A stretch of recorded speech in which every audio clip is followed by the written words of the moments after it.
Like everyone else, I was horrified by the recent attacks in London over the weekend. I offer my deepest condolences to all the people of the United Kingdom. And like the other attacks that we've seen in Manchester, in Paris, in Brussels, in Berlin, this was not an attack on a military target. It was an attack on ordinary people gathering in a public space. And as such, it was an attack on free and open societies and on the spirit of democracy itself.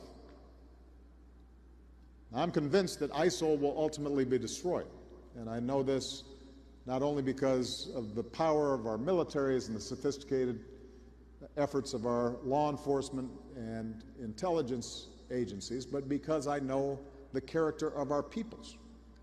And you could see it in the way that the people of London and the people of Manchester before them and the people of Berlin and Paris have responded with resolve, not with blame, not with division, but with a willingness to help people who are in need.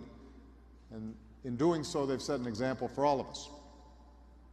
That is why we will prevail, because our way of life is stronger if we work for that better future, if we maintain faith in the values that has brought us so far. Terrorism will not be defeated overnight, and the pace of change, the disruptions that are happening globally, are only going to accelerate. And what's more, in an age of instant information, where TV and Twitter can feed us a steady stream of bad news and sometimes fake news, it can seem like the international order that we've created is being constantly tested and that the center may not hold. And in some cases, that leads people to search for certainty and control, and they can call for isolationism or nationalism, or they can suggest rolling back the rights of others, or simply they can try to retreat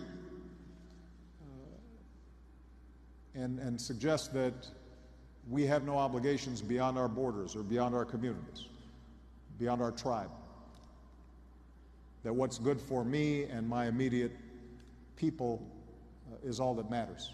Everybody else is on their own. Now, those instincts of retrenchment are understandable.